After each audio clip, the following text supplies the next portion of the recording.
Welcome back to MMA Al Dente. I am the guy who picked Mike Swick to defeat Matt Brown.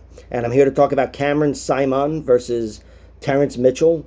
Terrence Mitchell, 14 and 2, 33 years old. He's got 2 inches of height, and who knows about the reach against Cameron Saaiman, who is 22 years old and has a record of 8 and 0. Saaiman's still very young. Still, I got to mention it. He's got to watch his fouls. He's been in the UFC for 2 fights now, and he's lost points in both of them. But I still like his skill set, and I like a lot about him as a fighter. I like his cardio.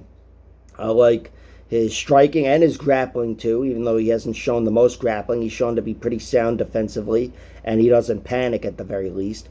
And I like his work rate. I like his work rate. He's a guy that's gotten multiple third round finishes and over some good fighters too. Stephen Koslow, Josh Wang Kim.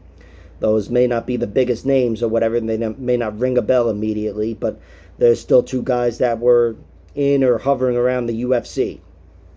And he also beat Manny Martinez. Not that Manny Martinez is the greatest fighter, but he's a good enough guy and certainly dangerous in his own right. My only knock against Cameron Saaiman is apparently, he might have some weak takedown defense. We've seen him taken down multiple times, and, he's conceded position in rounds, usually round 1. But so far, he's 8-0. He's patched up a lot of holes along the way, and I'm sure he's still getting better. Terrence Mitchell, he's 14 and 2. He's got 7 wins by knockout, 7 wins by submission. Never been to a decision, aside from one that he lost. His 2 losses come one by knockout and one by decision. He lost this guy Jesse Cruz, fight in which he was beaten on the feet mostly, and he was dropped as well and hurt there. But he did avenge the loss with a triangle choke in round 1. And the guy Jesse Cruz also, around that time, I think 2012-13, because Mitchell fights way back. He's 33, but he's been fighting for over a decade with some breaks in between.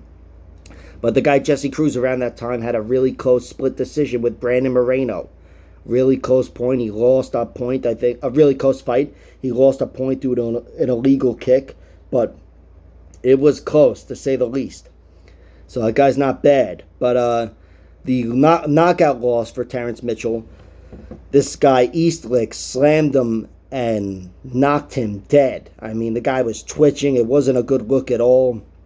Really, a slam is a slam. But this, was a bad knockout. Really bad knockout. Speaking of which, he does have another knockout loss. It was on the Ultimate Fighter to Kai Kara France. So it's ruled as an exhibition fight, so they can protect the results. And it was an exhibition fight, but he was knocked out in like 30 seconds. Did not look good taking punches from Kai Kara France. And Kai Kara France, even though he's knocked out plenty of guys since then, he's not the most powerful striker out there. He's got the most powerful striker's nickname, Don't Blink. But, he's not the most powerful guy. My point is, I do have doubts about Terrence Mitchell's chin. I say this a lot, but if you told me he loses 5 fights in the future, I'd guess at least 3 of them were by knockout.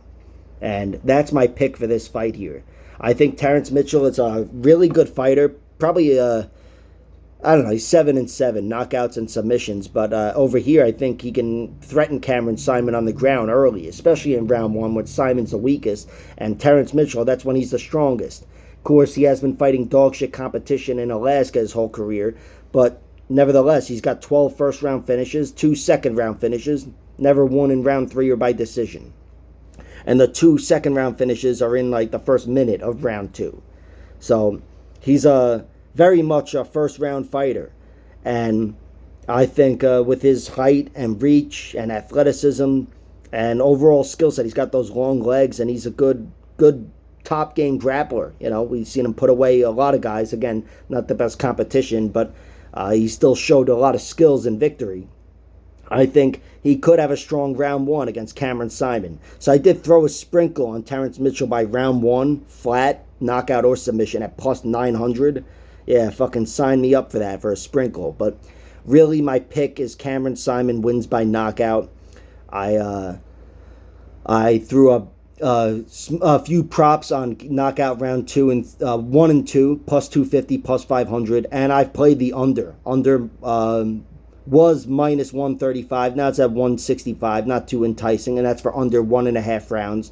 But this is a fight in which I'm pretty sure it ends early. I think, gun to my head, Cameron Saaiman duplicates the Kai Kara France fight and knocks him out. Maybe there's a little scrambling, a takedown, and whatever, but I envision it happening early. Once Saaiman finds his range and is able to clip Terrence Mitchell, I think that potentially weak chin is going to rear its ugly head. So I'm going with Saaiman here. The kid's really good, and I think he's going to show it again. Get a violent finish in this fight. Like, share, subscribe, all that horse shit, and check out my other videos.